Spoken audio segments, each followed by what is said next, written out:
As I was saying, I'm so excited to be here with my dear friend, Dr. George Daley. Uh, our goal here is to bring to you expert leaders who are really on the front lines of dealing with this extraordinary public health and economic crisis. So I'm very excited to have George here. I want to start, George, by just asking you, there's been so much information out there, there's a lot of rumors. Can you just basically start from a medical perspective? What is the coronavirus? Who's at risk? And what happens if you get it? I can't hear him. I can't hear him.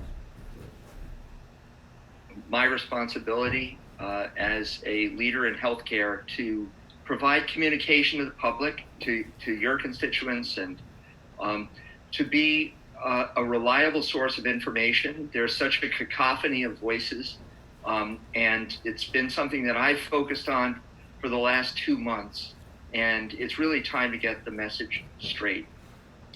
Coronavirus is a pandemic. It's one of the, I would argue, really the most significant infectious disease public health menace of the last century.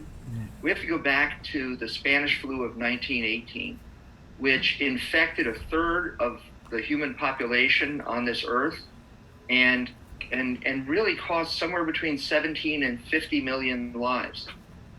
We're facing a grave risk, and I think if we can rise to that challenge together and work together for the common good, we can actually get beyond this. The reality is that coronavirus, it's worse than the flu, but the vast majority of people who will contract this virus will do fine. 80% of the cases are mild to moderate and can be maintained at home. About 20% will develop symptoms of shortness of breath and a cough, and they should be seen by a health professional. Yes. Some percentage of them will end up being admitted to the hospital, and then a smaller percentage, maybe 3 to 5% of individuals, will end up with a severe disease. Now, given the fact that such a large number of us are going to get infected, we really have to take personal responsibility to protect ourselves and to protect our family and to protect others. And if we do that, if we come together with solidarity, we as a community will be stronger when we emerge from this crisis.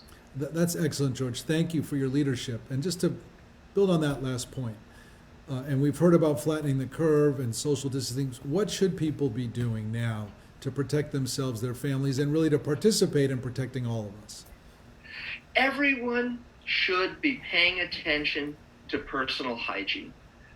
We are now, most of us, hunkered down in our homes, listening to the advice of our leaders, and Charlie Baker has been a terrific leader.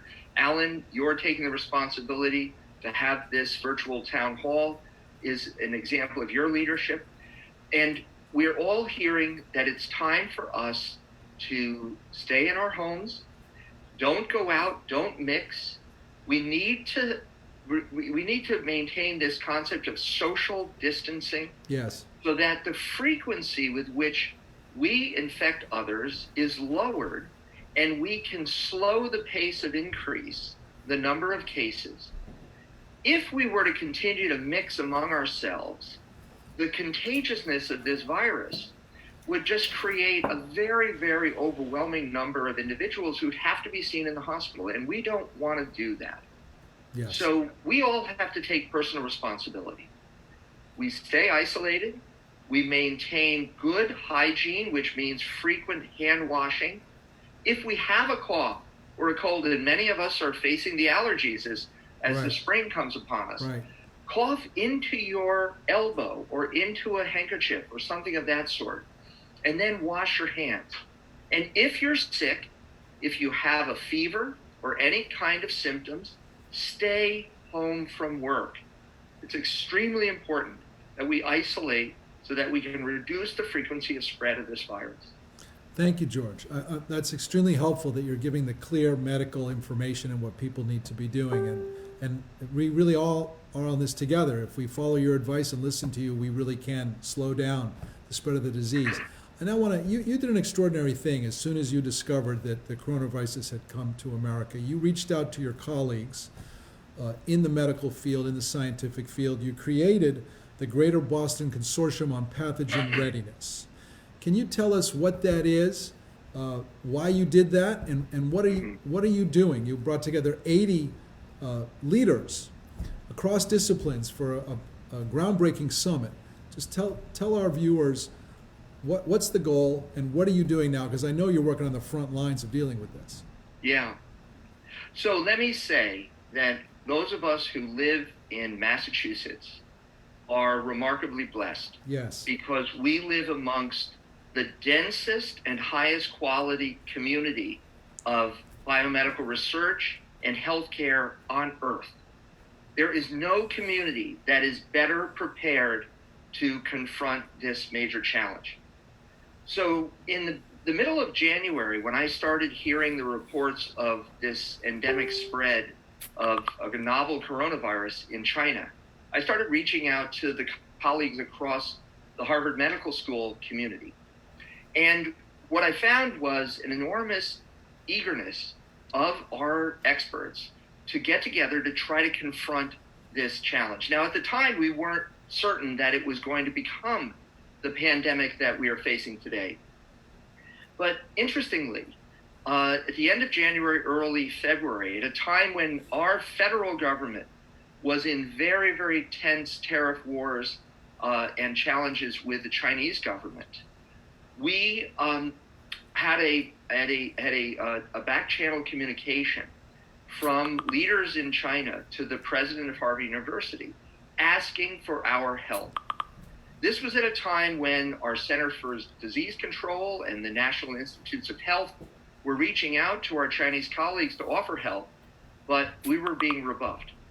And so this community in China, led by the China Evergrande Group, reached out to Harvard University. We've been partners in research on immunologic disease for some years now, and they asked for our help.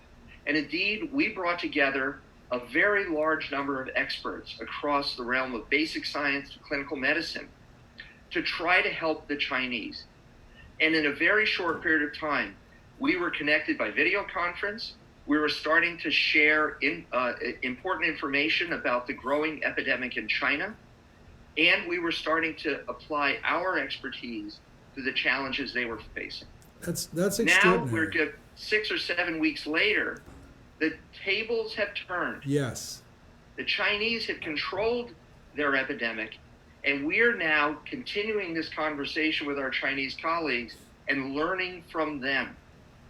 And this is an important lesson because international science and the collaboration that we can forge across this planet is going to help us here in Massachusetts. And I think, again, that was extraordinary leadership by you and Harvard Medical School. And it's interesting, our governments could be at loggerheads, but because you've built relationships and there's trust, and because you're not thinking about politics, you're thinking about what's best for humanity, you can build these kind of relationships. And it is, you know, I have a good friend who says, my mother always said, what goes around comes around.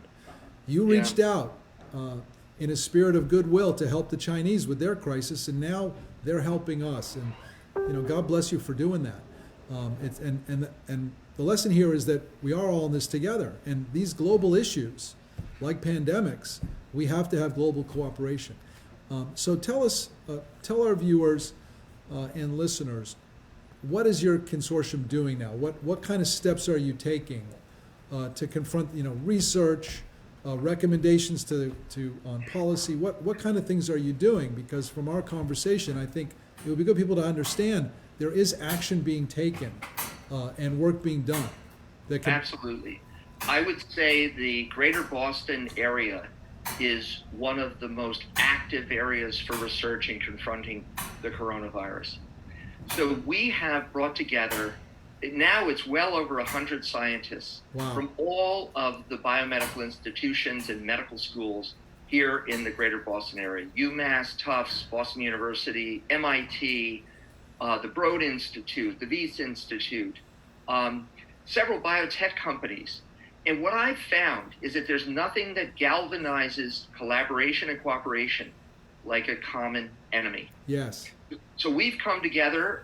There's dramatic innovation underway in the development of new diagnostics. We are bringing our clinicians together to prepare ourselves for clinical management of the growing number of cases. We have a strong interest in epidemiology and modeling of the growth, and we hope ultimately the waning of this epidemic. Therapeutics. There is no greater density of biotech and pharmaceutical research than in the greater Boston area. Yes. And there are many, many antivirals that have been approved for things like Ebola or flu. And we're attempting to determine whether any of those drugs will work against this novel virus. Vaccine development, absolutely critical. And one of our fantastic companies, Moderna, is absolutely at the forefront, working with the National Institutes of Health. And there are already this week the first clinical trials of a vaccine developed just in 2 months against this virus. Wow, already. That's tremendous. So I think we have an enormously powerful front in this in this fight against this virus. That's tremendous, George. So coming back to some of the questions we got, testing. What can we do to accelerate testing? Why haven't we been able to test more people? What is coming in terms of being able, because I think part of, as we saw from South Korea, once they were able to test everybody, they could figure out where the virus was, locate it, isolate it, and help to confront it. Can you talk a little bit about what's happening on the testing front for people? Yes. Let me just say first and foremost, we are behind in testing.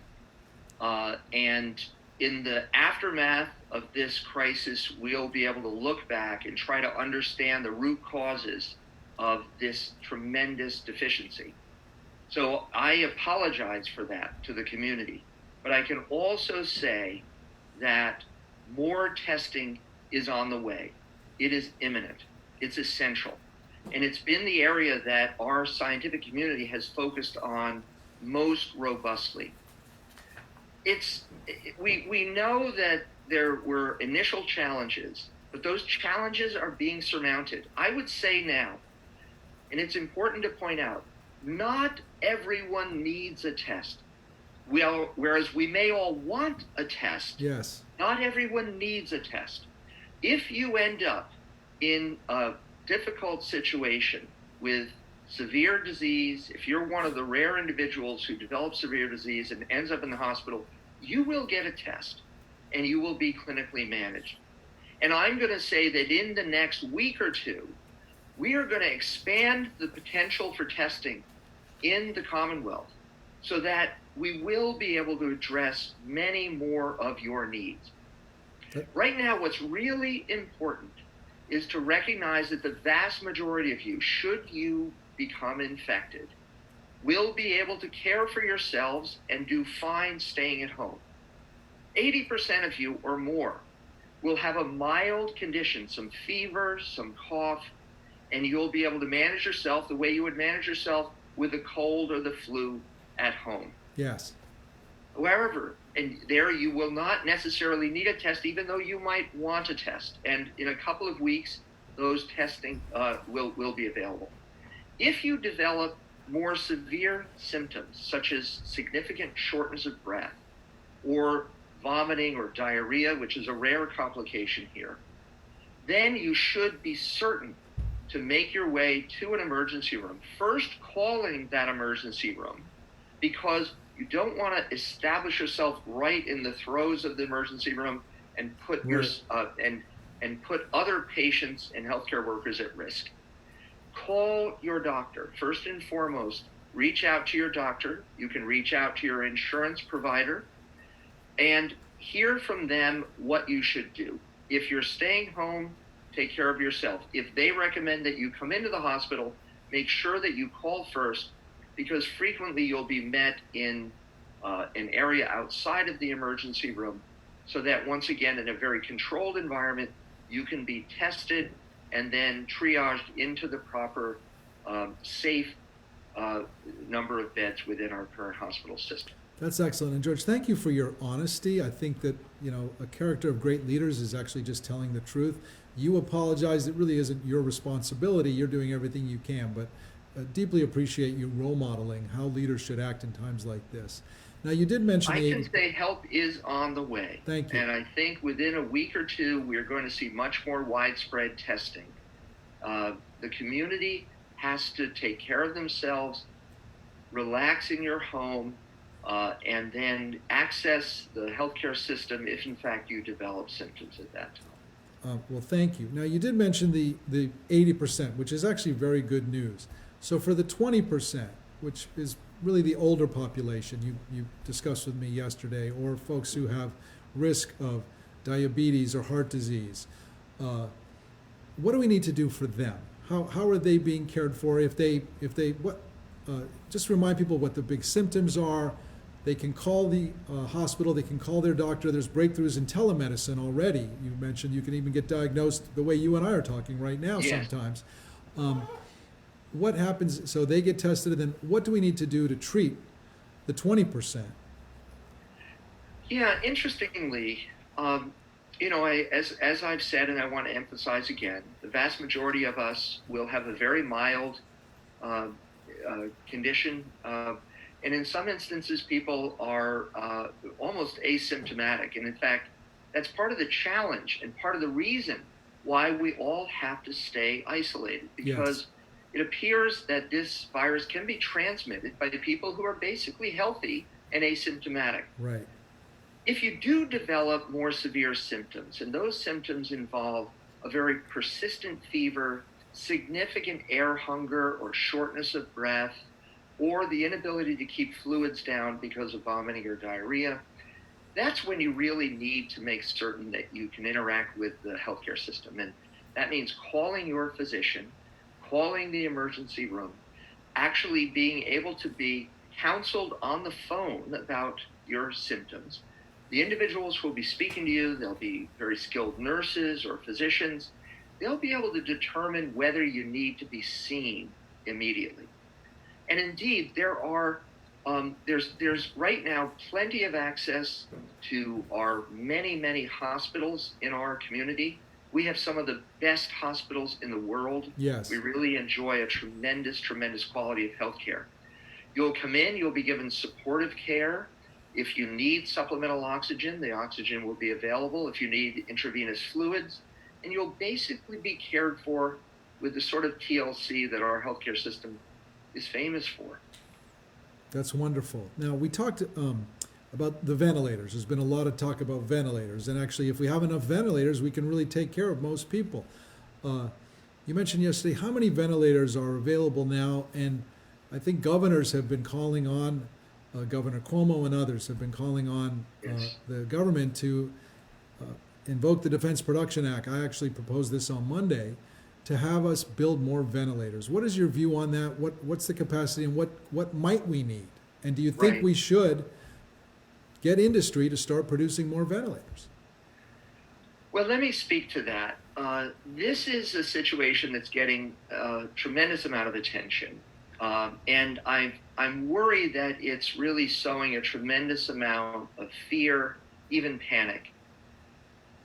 The reality is that a small percentage of us, maybe 2 or 3 out of 100 individuals who contract this disease, are going to require mechanical ventilation. They're going to be so ill, and their lungs are going to be involved with pneumonia in such a way that they're going to need to have a tube inserted into their airway and have mechanical support so that we can provide oxygen to their tissues. Yes. This is a very small percentage of us. And right now, we have an adequate number of ventilators. Yes. But the reason that we need to all take personal responsibility to isolate is because if we're commingling with others, and the frequency with which the new cases start to confront the healthcare system, even 1 or 2 or 3% of a very large number starts to overwhelm the number of intensive care unit beds and the number of ventilators that we have. Now, I'm hopeful that we will all be able to stave off this eventuality. Yes. But if it should occur, if in fact the numbers rise so quickly that we start to become limited in the number of ventilators, then yes, we need to call for more aggressive manufacture of ventilators. We need to repurpose ventilators that would currently be serving not intensive care units, but surgical suites and other parts of the hospital. And we should, and I agree, I think we are relatively unprepared for this pandemic, and we should not let this happen again. We should have a preparedness now, which involves a much greater commitment at the federal level to provide the kind of emergency access to stockpiles of ventilators that currently aren't present today. Yes, that's again, I think that's excellent, and I love that you named your consortium Global Pandemic Pathogen Readiness. Readiness, absolutely, because yes. We need to be ready for the next one. Right. We're going to get through this one, and we will, but then we have to be better prepared for the next one. Yes, I think that's tremendous that you did that. I want to now move to questions that we've received from viewers, if I could. And again, I think your expertise is extraordinary. So here's a question from Susan from Fall River. What should you do if you think you need testing? Now, you covered this, but again, I just want to make sure Susan gets her question answered. So if you think you need testing, George, just to review, what Yes. do you do? Okay, I think this is the most important issue, and this is why we'll cover it again. I think so many of us are worried, and if we develop any symptoms, we immediately believe that we want to know, is this the normal seasonal flu? Yes. Is this one of the colds that I get every year? Is this the onset of my allergies? And I can tell you, I'm starting to feel my allergies come on as the spring is upon us. Yes. Or is this the COVID disease? And I certainly appreciate and can sympathize with everyone who wants that testing. As of today, that testing is unfortunately not available. I am very, very hopeful and maybe even certain that the testing will be available in a much broader range of cases in the next week or two. So please, please remain calm and know that the help is on the way. Right now, you have to follow an important decision-making process. As I said, most of individuals who develop this condition are going to be able to stay at home and treat themselves just the way they have a seasonal cold or the Yes. flu. However, if you have shortness of breath, and I'll emphasize again, it's important that you access your healthcare provider or your insurance provider or get information from an emergency room in your area. It may be difficult. Many of these phone lines are quite overwhelmed at present, but keep trying. 911 is always a backup, and in fact, the 911 operators are now trained to interrogate individuals to understand whether they are in fact at risk of having this disease so that they can properly counsel you about how to interact with the healthcare system. That's What we're terrific. trying to do is make sure everybody gets diagnosed at a distance from the emergency room so that you're not putting other patients and healthcare workers at risk. And we have the machinery in place to make that work. That's tremendous. So we talked about ventilators. Christine from Attleboro wants to know, and also the need for PPE, for the personal protective equipment. I mean, I also want to say, George, you and your colleagues in the medical profession, I have dear friends who are doctors and nurses who work in these extraordinary hospitals in our area. They're heroes. I mean, people are working round the clock. Staff has been reduced to minimize social distance and minimize the spread of the virus, maximize social distance. So I think I just want to emphasize for everyone, if you know somebody in the healthcare profession, you know, we've been really good at recognizing and thanking our veterans and appreciating them. We need to appreciate, thank, and support our healthcare workers. If you are a neighbor of someone, you should ask them, can I do your grocery shopping for you? Can I support you in any way? Can I just do a teleconference with you to talk about your day that isn't, what else can we do to support your colleagues and our extraordinary healthcare workers who are on the front lines of this and have jumped in my mom was a nurse, my dad was a doctor. So I know the dedication. They've jumped in, all in, working, double shifts, round the clock, less staff. What can we do to support our healthcare workers, George? Wow. Alan, let me just reiterate what you said. The healthcare workers are the heroes, no doubt. And we all, whether we're respiratory technicians, nurses, doctors, we all went into our professions because we felt the call to service. Yes. We were motivated because we wanted to help others in times of need and in times of vulnerability. There's been no greater challenge than this current crisis, because we also appreciate that we're not only there to try to help others, but we're there putting our own lives at risk. Absolutely. That's why I admire you all so much. So I think it's really important, once again, to emphasize that the vast majority of us, healthcare workers or otherwise, will come through this unscathed. Yes. But it's critical for all of us to take personal responsibility to minimize the risk to others. And that means if you're okay to stay at home, stay at home. Only interact with the healthcare system, go to the emergency room or go to a healthcare provider if you're symptomatic. Yes. Because you're not only worried about yourself, you have to also think about the healthcare workers who are on the front lines. That's terrific, George. Thank you. So here's a question actually from Charles from New York City.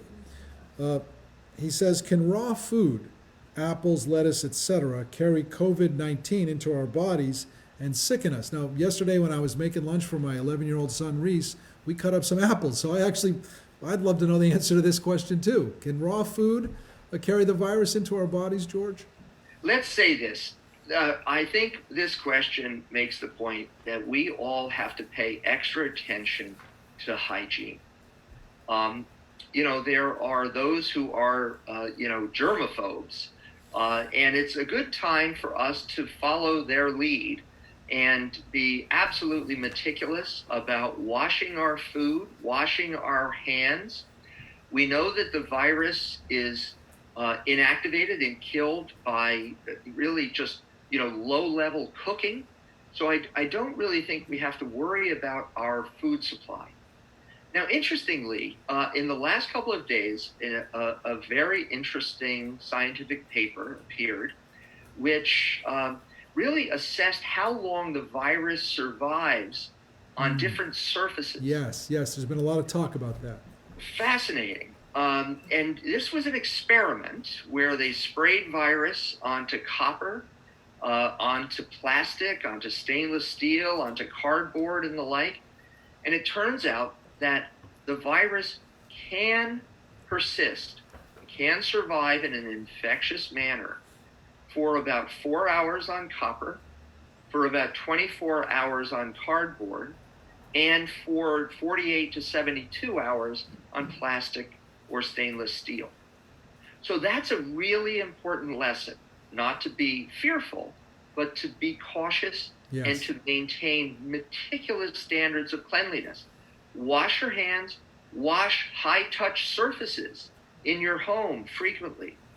Think about grabbing a doorknob with a handkerchief or a napkin. Those types of things will help us to reduce the overall risk. That's excellent, George. Thank you. That's very helpful. So this next question came from Joe from Newton. He said, how long is this going to last? How optimistic are you that we are doing the right things?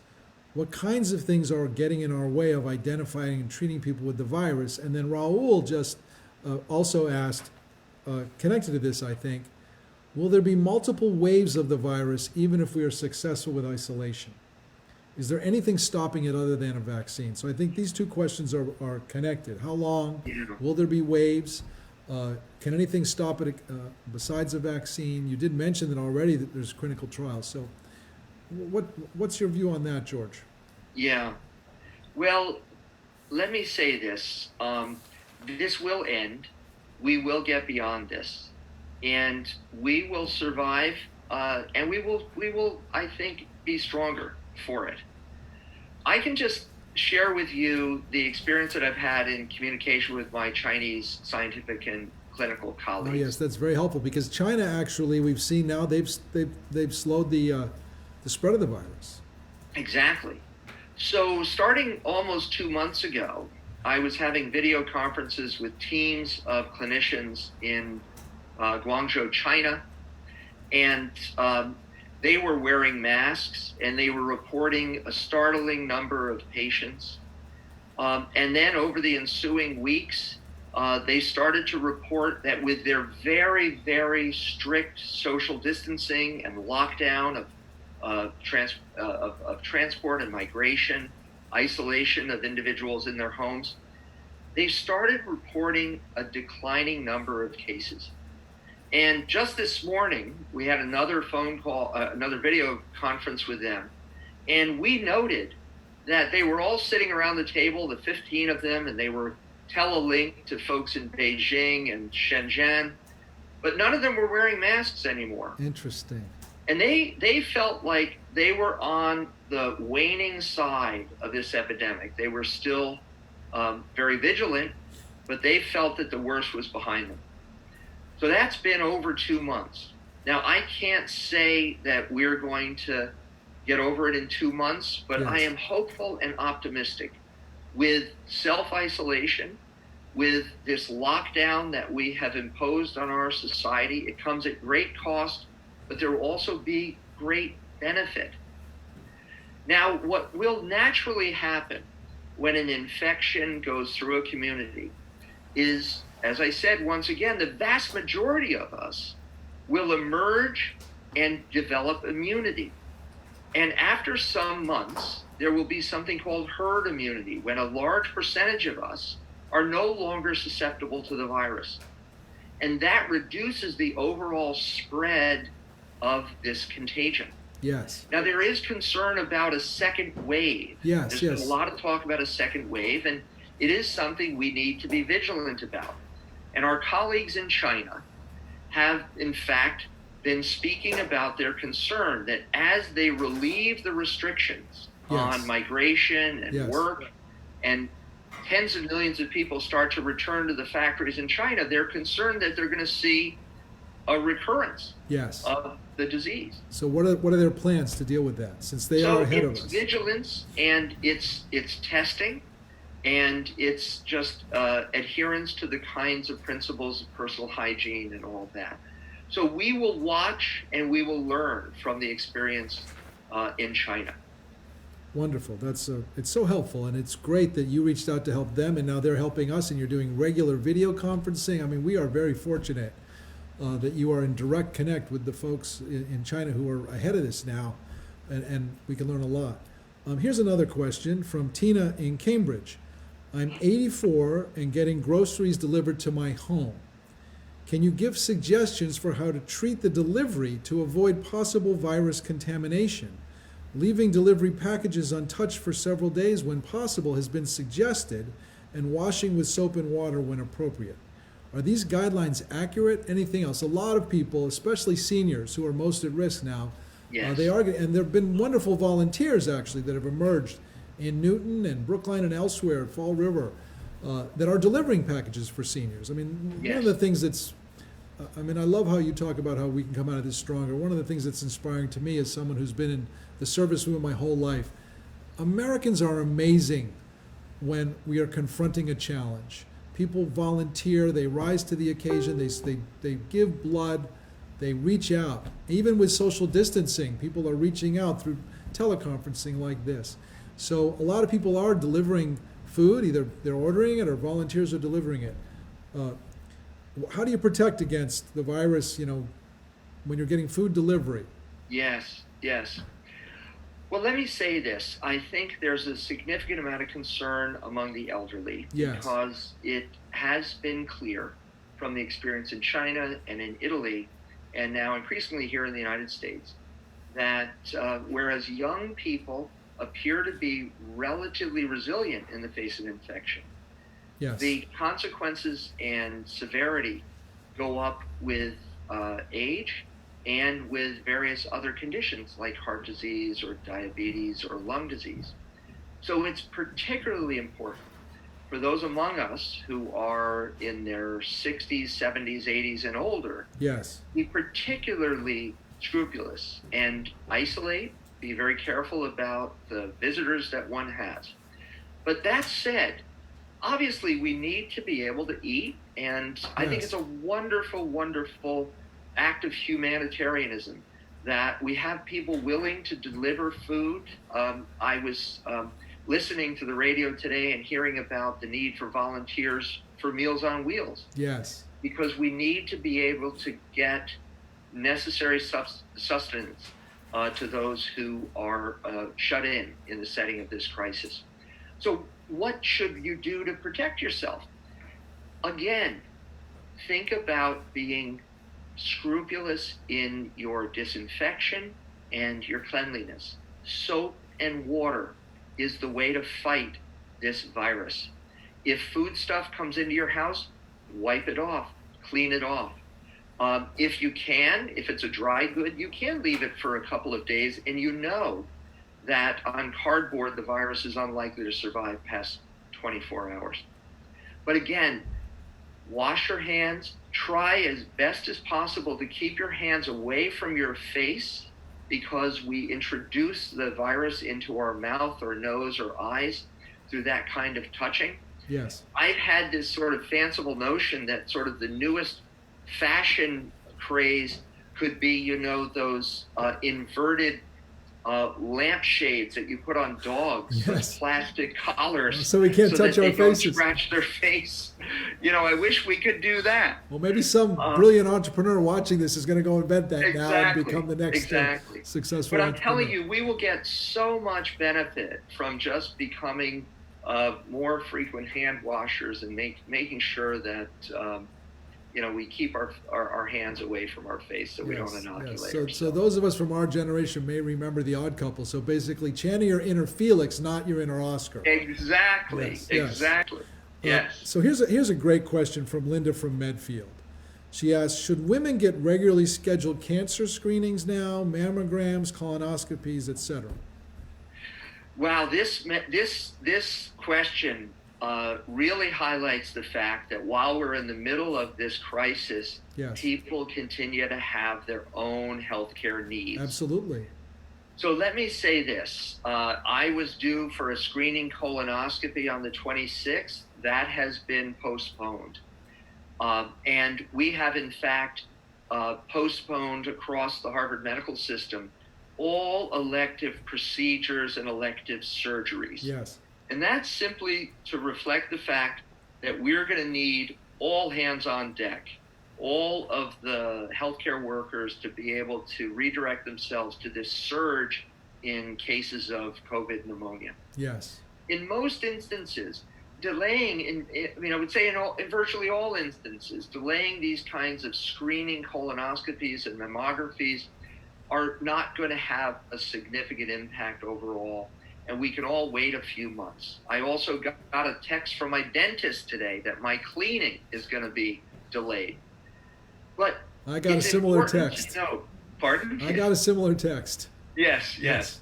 So, but it is important to know that if you're having any serious health problem, if you develop chest pain or shortness of breath, serious bloody diarrhea or abdominal discomfort or pain, continuous fever that you don't think is related to COVID, or any of a number of ailments, your doctors are going to continue to see you, and if you need help, you should seek help.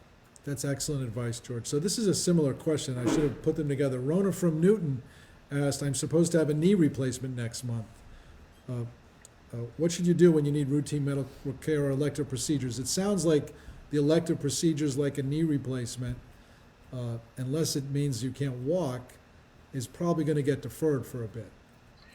Yeah, I'm sorry for Rona. I mean, knee pain can be very disabling, and if you need a knee replacement, it will happen. I'm very, very hopeful that you can hold out for another couple of months, so that the physicians and nurses and technicians who would otherwise be supporting that care are going to be able to attend to the other patients whose needs are quite urgent. Yes, and Rona could contact her doctor and say, what's the plan, correct? Yes, Yes. absolutely. So Dylan just wrote in a question. Dr. Daley, what are your prescriptions for immediate changes to federal policy? What would be your first immediate investments in scientific research? Well, let me say this, and I don't want to get too political because Yes. this is not this is a bipartisan issue. Absolutely. No doubt. And we saw today the Senate acted with a big bill. I think people have come together. We're seeing Senator Schumer, Senator McConnell, Speaker Pelosi, Steve Mnuchin all working together. I think it's actually encouraging that our leaders are putting aside their partisan differences during this time of crisis. So please continue, George. Well, let me say this. That said, I think the recent calls for drastic cuts to the budgets of the Centers for Disease Control, Yes. the National Institutes of Health, or the elimination of the Pandemic Control Center in the National Security Council, now in retrospect look dangerous and flawed. The Center for Disease Control is a beacon for the world. It is the place where we surveil disease, we attack these emerging threats. We've seen it repeatedly be successful against conditions like bird flu, swine flu, Zika, West Nile, and now the coronavirus. But I think, unfortunately, because of some of the challenges, the CDC was caught unprepared. Yes. Similarly, having a pandemic response force through our National Security Council, because you realize this is a security issue. Absolutely. It is short-sighted to imagine that being cut. And then, of course, the National Institutes of Health, which has supported my research career for decades and is the backbone of fundamental science in this country and is the reason why the United States enjoys the most powerful and impactful biomedical research community on earth and has garnered more Nobel Prizes than any other country. To imagine that we would not keep that robustly funded seems to me a grave policy mistake. Well, I think one of the things I love about you, George, is you're focused on, yes, we got to deal with this, but there are good things that can come from it. Hopefully, one of the lessons here was that we've got to make our CDC, we cut the budget, they're not ready. We got to double down on the CDC. As you said, we are leading the world in biomedical research. We need to make those investments. And hopefully now people understand. We also have to restore the National Security Council global pandemic division so that we're prepared. Because, again, I love about your consortium. It's for readiness. Unfortunately, we're in this world now where we will see this again, hopefully not at this scale. So here's another Alan, question. let me make the other point. Yes, please. And, while we're imagining the way that collectivism across the globe Yes. can influence change, what we've seen with this really lockdown of our economy and the closing of factories and the like is a remarkable clearance of pollution across the globe. Interesting. So just think about what that means. And I hope that the lessons we're learning about facing this global pandemic will also spill over into our collective action against major challenges like global climate change. Yes. Well, thank you. And I think the work you've role modeled, we need a similar collaborative effort on climate change. We need a similar collaborative effort on global poverty. We need a similar collaborative effort on getting rid of nuclear weapons. And I think partially what we'll see from this, hopefully, is that we're all connected. We all, as President Kennedy said, we all breathe the same air. We all cherish our children's future. We all live on this one small planet. And so I Exactly. really appreciate the leadership you're role modeling there. And we got to understand, the young people get this, by the way. I mean, you look at Fridays for the Future and Greta Thunberg, inspiring Yes, young people all yes. over the world. I mean, My two boys, I know my daughter and son they're the participate. future. Absolutely. So another question, I think you mentioned this, but Paula is asking, any knowledge yet about how long this outbreak will likely last? Now, you talked about, will it come back? How long, George, do you think will be, until we get this under control? Yeah. Let me say anything that I would offer as would be pure speculation. But I can tell you that across our community, we have some of the world leaders in epidemiologic study and modeling. Yes. And they will follow this pandemic carefully every day and be the ones that will presage the waning of this epidemic. It will happen. Yes. We just don't exactly know when. I'm very, very hopeful that the very dramatic social change that we've instituted and we need to maintain is going to be successful in the way that it was in China. I think we can take lessons from watching what happens in areas that are affected ahead of us here in the Greater Boston area. We should look to Seattle. We should look to Italy, and we should see when they've gotten their epidemic under control. We should anticipate that we're not far behind. So I'm hopeful. We will get through this. We will get to the other side. I believe that in a year or two, this virus may end up as an endemic virus that we deal with, not unlike many of the other viruses that circulate through our populations. Yes. But we have to face it today, and we're going to face it together as a community. That's wonderful. So we got a question here. Actually, this is one for me, George, from Brian. It says, Alan, what would you do as a congressperson to combat the coronavirus pandemic? Well, thank you, Brian. I do what I'm doing right now. First of all, I would reach out to the experts, like Dr. Dean Daley, and listen to them, and convene everybody who is in the scientific and medical community. I would support them. I would encourage more global cooperation, as you've already led. I put out a policy agenda on Monday where I said I do think we need to start building those ventilators. I would rather spend the money and have a few thousand or 10,000, even 20,000 or 50,000 ventilators that we could keep and use down the line for regular medical needs than have a single person lose their life. I think we have to accelerate the testing, as Dr. Daley has said, and we've done everything we can to make that happen. I would deploy the Army Corps of Engineers. Again, I have a lot of friends in the medical community, and we shouldn't wait until our hospitals are overwhelmed.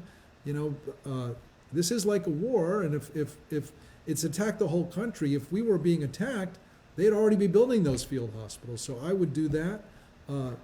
I would also put together a civilian service reserve registry. I mean, there are a lot of folks in the medical community who were nurses or doctors or EMTs or respiratory technicians who may have gone on to some other line of work right now, but they started as health professionals, as you said, George. Once a health professional, you go into the service world. I think if we asked people to volunteer for high need areas, we'd be overwhelmed. I know if my mom and dad were with us, they'd be signing up. I know the character of the American people. I'd be doing that. And then I think we also have to deal with the economic crisis through payments to people, through, I think we should have wage insurance, not just unemployment insurance. There's a whole thing we need to do to make sure that our small business is protected. But you can go to my website and read the policy. Thank you, Brian, for asking that. But related to that, George. Let me say, listening to you, you can tell your earnestness, your sincerity, your honesty, your candor, your integrity. Thank you. This is a time that challenges all of us. And I think it puts a tremendous premium on expertise, on rigorous evidence-based decision-making. You don't want your doctor going with their gut because they think they know it all. Right. You want them to be honest, you want them to be candid, and you want them to be well informed. Absolutely. And that's a lesson that I hope all of the folks who are listening today will learn from. And Alan, I have to say, I hear that with you, and it's part of why I've respected you for so All long. right. Well, George, thank you very much. I'm deeply honored by that because of the tremendous leadership and service you've demonstrated in your whole career. Pivoting from that, some key takeaways, George. So, as we're nearing the end of this wonderful conversation, I'm so honored to have you. I'd like to get you on national television. I think your whole demeanor, your optimism, but your honesty, your ability to bring people together. More people need to hear this, and I feel so grateful that you shared that. What are some key takeaways? What would you like to leave our viewers with, people who have tuned in through Facebook? Some last messages that you'd like to share. Yeah, I want to emphasize hope and optimism. I love We're that. going through a very, very tough time right now. But I can tell you, I have seen warmth, I have seen dedication, I've seen just the remarkable strength of the human spirit as I've looked across the Harvard medical community and seen so many people earnestly coming together for the common good. I've seen our custodial staff take greater interest and feel a greater sense of significance when Magdalena comes through my office and knows that she is playing an important role by disinfecting all the surfaces. I am feeling just inspired by the medical students who, even though we've drawn them away and said, we want to make you as safe as possible, they've come back and said, I want to volunteer. I want to use my knowledge and my expertise to be on the front lines to fight this.